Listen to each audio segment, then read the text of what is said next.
Hi ಎಲ್ರಿಗೂ ನಮಸ್ಕಾರ. Finally ಅಯೋಧ್ಯೆಗೆ ಬಂದಿದ್ದಾಯಿತು.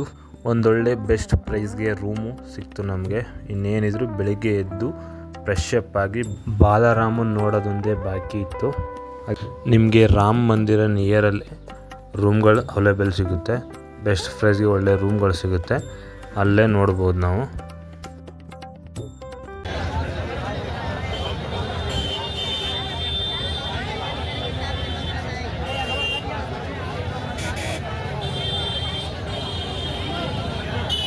ಹರಿ ಅನಂತ ಹರಿ ಕಥೆ ಅನಂತ, ಕಥನ ನುಡಿವ ತುಟಿ ನಿಜ ಗುಣ ಸಂತ.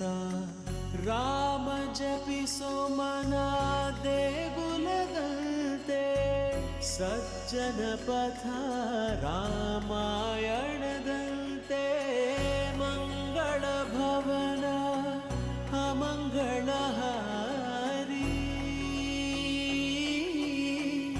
ಅಧಿಪತಿ ದಶರಥ ಸುತಯುದಾರಿ. ಇದೇ ನೋಡಿ ರಾಮ ಮಂದಿರದ ಎಂಟ್ರೆನ್ಸು. ಆದರೆ ನಾವು ರಾಮ ಮಂದಿರ ಎಂಟ್ರೆನ್ಸ್ಗೆ ಹೋಗೋಕ್ಕಿಂತ ಮುಂಚೆ ಹನುಮಾನ್ ಟೆಂಪಲ್ ದರ್ಶನ ಮಾಡ್ಕೊಬರಬೇಕಾಗುತ್ತೆ.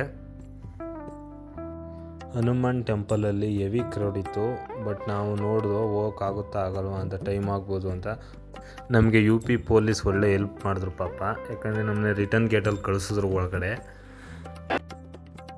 ರಾಮ ಮಂದಿರಲ್ಲಿ ಹೆವಿ ಕ್ರೌಡ್ ಇರುತ್ತೆ ಅಂತ ಹೇಳ್ತಾರೆ. ಬಟ್ ಹೆವಿ ಕ್ರೌಡ್ ಇದ್ದರೂ ನೀವು ಎಷ್ಟೇ ಜನ ಬಂದರೂ ಅಲ್ಲಿ ಅರ್ಧ ಗಂಟೆಗೆ ದರ್ಶನ ಆಗೋಗುತ್ತೆ. ಯಾಕಂದರೆ ಅಷ್ಟು ನೀಟಾಗಿ ವ್ಯವಸ್ಥೆ ಮಾಡಿದ್ದಾರೆ. ಯಾಕಂದರೆ 4-5 ಗೇಟ್ ಇವೆ. ಎಷ್ಟೇ ಜನ ಬಂದರೂ ಅಲ್ಲಿ ಯಾವುದೇ ಕ್ರೌಡ್ ಆಗೋಲ್ಲ. ಆರಾಮಾಗಿ ಅರ್ಧ ಗಂಟೆಗೆ ದರ್ಶನ ಮುಗಿದೋಗುತ್ತೆ.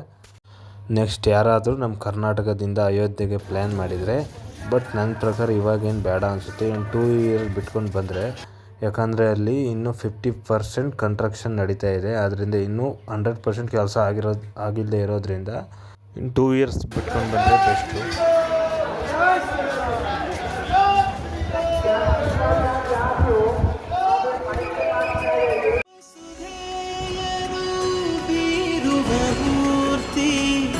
ರಾಮನ ಕೀರ್ತಿ, ರಾಮನ ಸ್ಫೂರ್ತಿ. ಇದೇ ನೋಡಿ ಮೇನ್ ಗೇಟು. ಒಳಗಡೆ ಮೊಬೈಲ್ಸ್ ಅಲೋ ಇಲ್ಲ ಮತ್ತು ಎಲೆಕ್ಟ್ರಿಕ್ ವಸ್ತುಗಳು ಯಾವುದೂ ಒಳಗಡೆ ಅಲೋ ಇರೋದಿಲ್ಲ. ಅದರಿಂದ ನೋಡಿ ನಿಮಗೆ ಮೇನ್ ಟೆಂಪಲ್ ತೋರ್ಸೋಕ್ಕಾಗಲ್ಲ. ನೋಡಿ ಇಲ್ಲೇ ಲಾಕರ್ ಇರುತ್ತೆ. ಎಲ್ಲ ಎಲೆಕ್ಟ್ರಿಕ್ ವಸ್ತುಗಳಿಗೂ ಹೊರಗಡೆನೇ ಲಾಕರ್ ಇರುತ್ತೆ.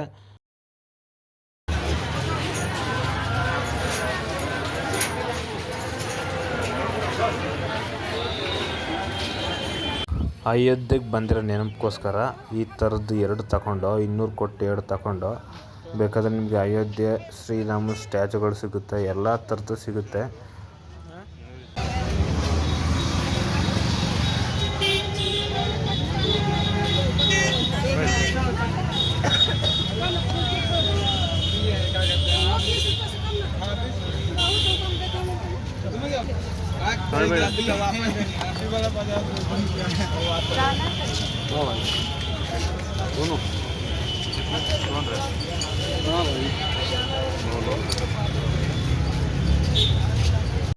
ಫೈನಲಿ ಬಾರ್ಗಿಂಗ್ ಮುಗೀತು.